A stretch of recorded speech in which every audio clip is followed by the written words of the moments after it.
भारत हमेशा से कृषि प्रधान देश रहा है, जिसकी 70% आबादी कृषि पर निर्भर है।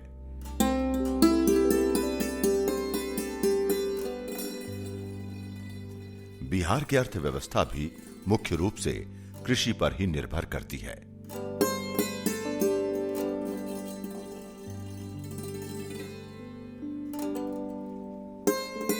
लेकिन कई बार विषम जलवायु परिस्थिति तथा प्राकृतिक आपदाओं के कारण फसलों पर बुरा असर पड़ता है और किसानों को भारी आर्थिक नुकसान उठाना पड़ता है।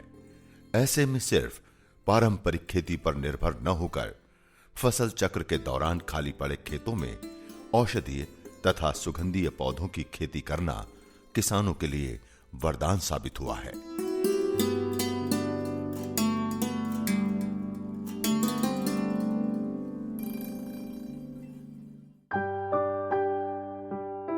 भारत के 90% औषधीय पौधे आयुर्वेदिक, सिद्ध, यूनानी तथा होम्योपैथिक चिकित्सा पद्धति में औषधियां बनाने के काम में आते हैं।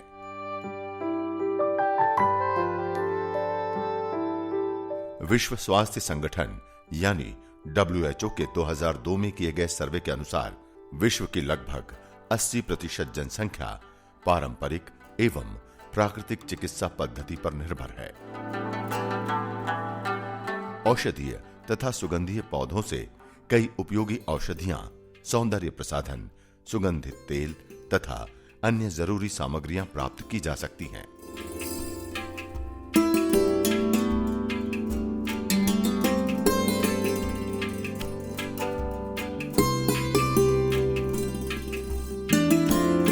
सर्पगंधा के पौधे से उच्च रक्तचाप नियंत्रण के लिए औषधि बनाई जाती है।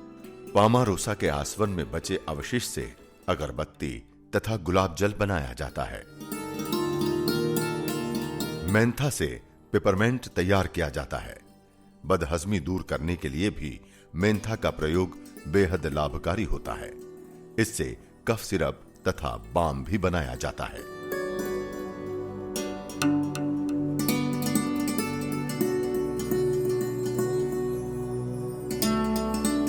एलोवेरा के जेल से लगभग 170 अलग अलग प्रकार के प्रसाधन तैयार किए जाते हैं।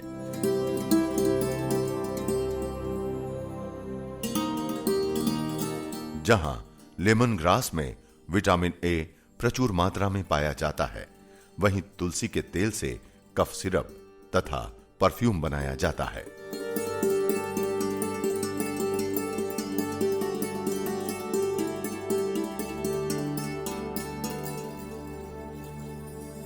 आयुर्वेदिक औषधियों का विश्व बाजार दिन ब दिन फैलता जा रहा है।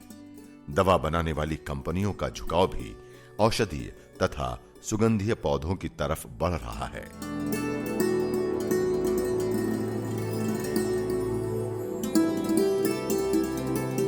इन बातों को ध्यान में रखते हुए Bihar agriculture management and extension training institute यानी बामेती ने इस क्षेत्र में संज्ञान लेते हुए पूरे प्रदेश में औषधीय तथा सुगंधीय पौधों की खेती को बढ़ावा देने के लिए किसानों को प्रोत्साहित करने के साथ साथ हर संभव मदद कर रही है।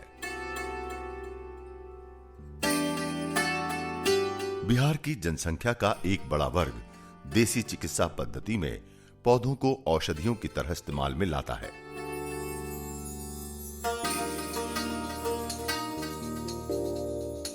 पहले इन पौधों को सिर्फ जंगलों से चुनकर लाया जाता था, लेकिन आवश्यक शिक्षण, प्रशिक्षण तथा जागरूकता बढ़ने के बाद किसान बाकायदा जैविक तरीके से पूरे प्रदेश में वृहद स्तर पर इनकी खेती कर रहे हैं।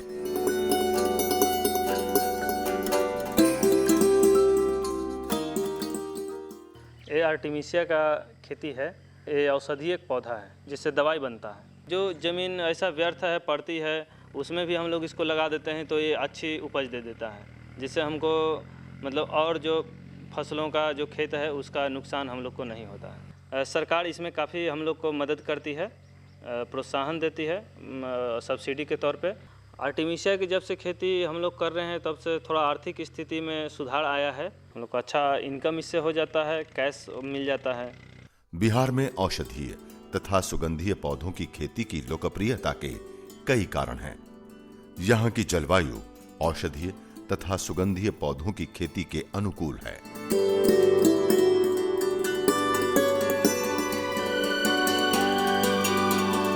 यहाँ मानव संसाधन की कोई कमी नहीं है और राज्य में औषधीय तथा सुगंधीय पौधों की खेती की लागत विकसित देशों की लागत के मुकाबले लगभग 2/3 कम है। इससे किसान कम लागत में ज्यादा से ज्यादा मुनाफा हासिल कर रहे हैं।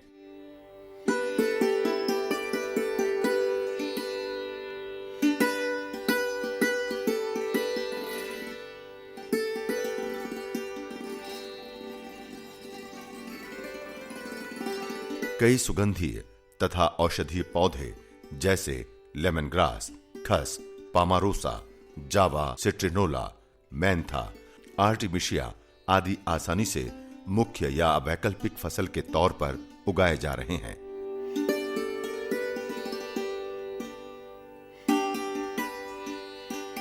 आज बिहार में पटना, सिवान, मुंगेर, जमुई, मुजफ्फरपुर, बक्सर जैसे कई जिलों में औषधीय तथा सुगंधित पौधों की खेती की जा रही है।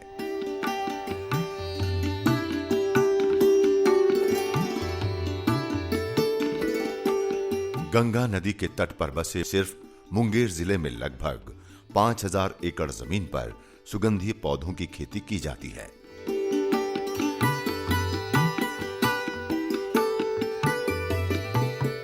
मुंगेर जिले में सुगंधीय पौधे खासकर तुलसी तथा मेंथा की पैदावार बहुतायत में होती है।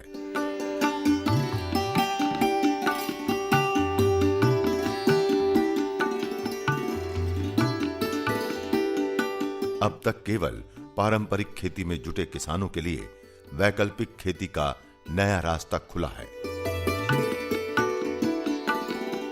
मुंगेर जिले का काफी बड़ा किसान वर्ग आज सुगंधीय पौधे खासकर तुलसी और मेंथा की खेती से जुड़ा हुआ है। बिहार सरकार के द्वारा मुंगेर जिला को सुगंधीय पौधा में तुलसी और मेंथा का जो है खेती करने के लिए चिन्हित किया गया है और हम लोग जो है तुलसी और मेंथा की खेती खूब बहुत बढ़िया ढंग से कर रहे हैं। आत्मा डायरेक्टर के द्वारा बार बार हम लोगों को ट्रेनिंग के लिए लखनऊ सी मैप में भेजा जाता है और हम लोग ट्रेनिंग करके जिस आधार से समझाया जाता है वहाँ ट्रेनिंग में उस ढंग से हम खेती हम लोग करते हैं। यहाँ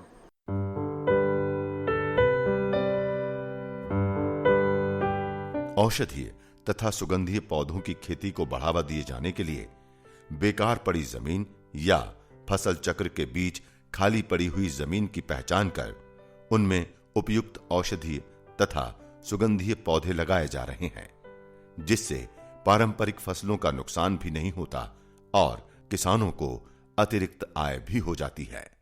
रबी फसल के बाद हम लोगों का खेत जो है पड़ती रह जाया करता था। 3-4 साल से हम लोग जो है मेंथा की खेती कर रहे हैं और इसमें किसी प्रकार का जानवर जो है इसमें क्षति पहुंचाने का काम नहीं करता है। इसको कोई जानवर खाइबो नहीं करता है और नहीं खाता है तो इसमें सुरक्षित रह जाता है।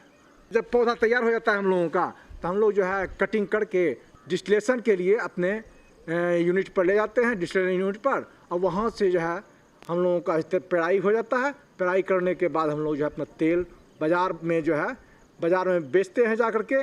मेंथा और तुलसी की खेती करने से हम लोगों को नगद आर्थिक आमदनी जो है हो जाती है।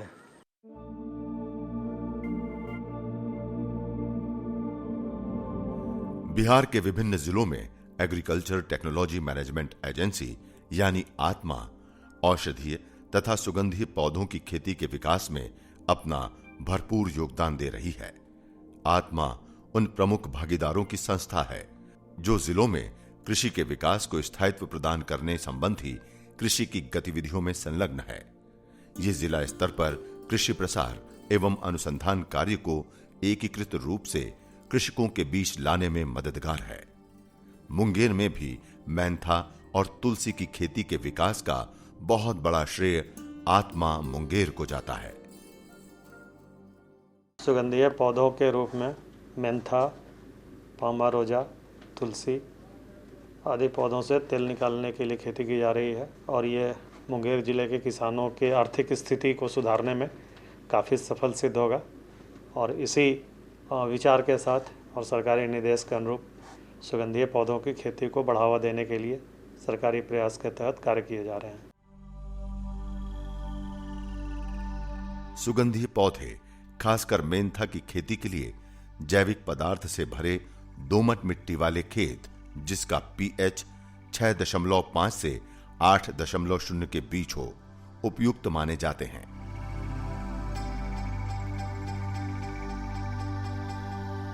खेत की जुताई कर उचित आकार की क्यारियां बनाई जाती हैं ताकि सिंचाई करने में सहूलियत हो।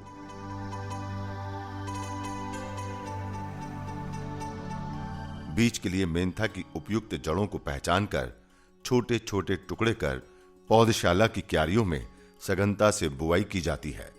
जब इनसे पौधे तैयार हो जाते हैं तो पौधशाला को अच्छी देखभाल की जरूरत होती है।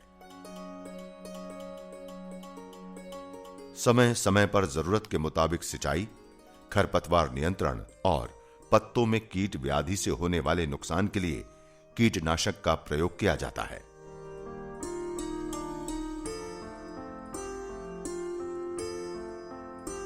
चालीस 45 दिनों के बाद इन पौधों को खेत में रोपित किया जाता है। मेंथा से प्राप्त होने वाले सुगंधीय तेल अधिकांश मात्रा में इसकी पत्तियों में उपस्थित होता है। जितनी अधिक पत्तियां पौधे में लगेंगी उतना ही अधिक तेल उत्पादित किया जा सकेगा।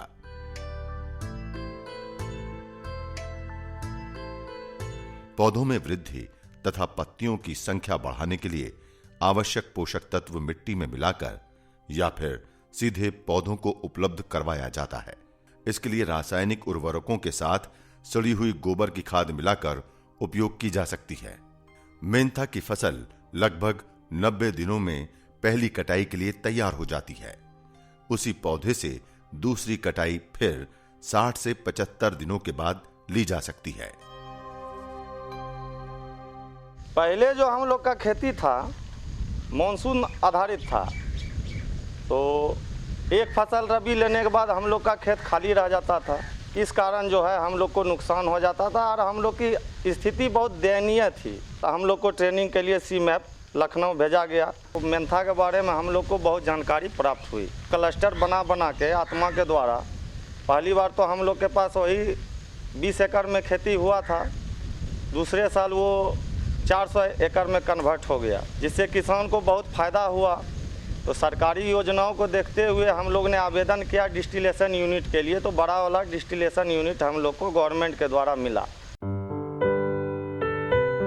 मेंथा के पौधे को कटाई के बाद 1 दिन तक छाया में सुखा लिया जाता है और फिर डिस्टिलेशन प्लांट में आसवन विधि से इससे तेल निकाला जाता है।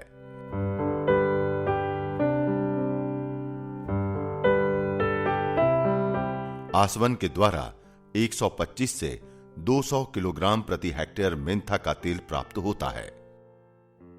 किसान इस तेल को क्रिस्टल बनाने वाली कंपनी को बेच देते हैं। इस तेल से क्रिस्टल तैयार किया जाता है, जिसका कई तरह की दवाइयां और उत्पाद बनाने में कच्चे माल के रूप में इस्तेमाल किया जाता है। किसानों को औषधीय तथा सुगंधीय पौधे उगाने का सही प्रशिक्षण तथा अत्याधुनिक तकनीकों की जानकारी देने के साथ साथ मार्केट नेटवर्क को बढ़ावा दिया जा रहा है। किसान घर बैठे बैठे इंटरनेट के जरिए अपने उत्पाद को बेच सकते हैं, जिससे बिचौलिए को जाने वाला मुनाफा भी किसान को मिल जाता है। राष्ट्रीय स्तर पर central institute of medicinal and aromatic plants यानी CMAP भी इस क्षेत्र में अपना भरपूर योगदान दे रही है। औषधीय तथा सुगंधीय पौधों के क्षेत्र में विभिन्न शोध कार्य करने के साथ साथ ये किसानों को अत्याधुनिक तकनीकों से अवगत करा रही है तथा विभिन्न सेवाएं प्रदान कर रही है। बिहार की उपजाऊ मिट्टी, अनुकूल जलवायु, भरपूर सिंचाई के साधन और पर्याप्त मानव श्रम के साथ उचित फसल प्रबंधन द्वारा काफी अच्छी उपज प्राप्त हो जाती है। औषधीय तथा सुगंधीय पौधों के क्षेत्र में आज बिहार केवल स्थानीय बाजार में ही नहीं बल्कि विश्व बाजार में अपनी पकड़ मजबूत करता जा रहा है।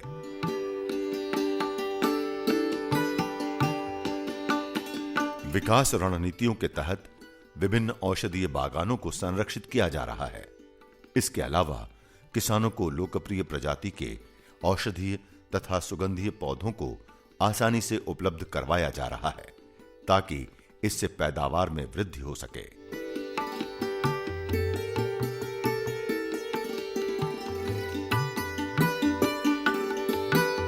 बिहार के विभिन्न जिलों में औषधीय तथा सुगंधीय पौधों से विभिन्न उद्योग लाभान्वित हो रहे हैं और उन उद्योगों से जुड़े हजारों लोग प्रत्यक्ष या परोक्ष रूप से साल भर का रोजगार प्राप्त कर रहे हैं। प्रोसेसिंग मशीन के निर्माताओं तथा खेतों में काम करने वाले कामगारों के तकनीकी कौशल को भी बढ़ावा मिल रहा है। विभिन्न शासकीय योजनाओं का लाभ लेते हुए तथा प्रदेश में उपलब्ध संसाधनों का भरपूर विदोहन करते हुए प्रदेश का युवा वर्ग अपने आप को मानसिक और तकनीकी रूप से तैयार करके इस क्षेत्र के विकास के लिए आगे आ रहा है। परंपरागत खेती की इस भीड़ में औषधीय तथा सुगंधीय पौधों की खेती किसानों के लिए एक नई सुबह लेकर आई है, जो बेहतर लाभ के साथ साथ स्वरोजगार के कई नए अवसर पैदा कर रही है।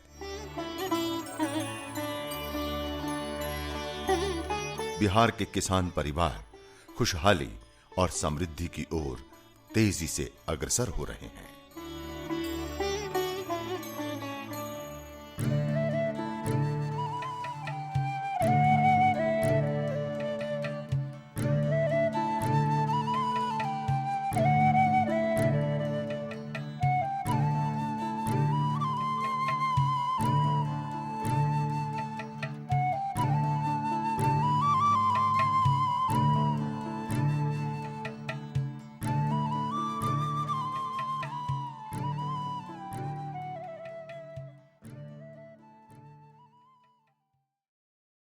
Oh